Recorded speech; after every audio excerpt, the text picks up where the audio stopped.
In this video I'm going to show you how you can easily recover My Eyes Only pictures on Snapchat. Be sure to watch the video to the very end so you don't make any mistakes, and of course do not forget to like this video and subscribe to my channel.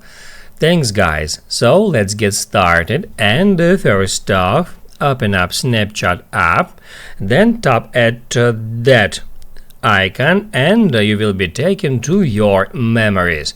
On memories, right here at the top, you can easily find My Eyes Only. You can just tap on it and it will prompt you to enter your My Eyes Only passcode in order to get access to My Eyes Only photos.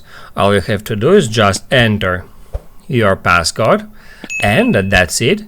Now you can write down in the comments below if you have any questions about the tutorial, hit the like button if you liked that video, and see you in the next one.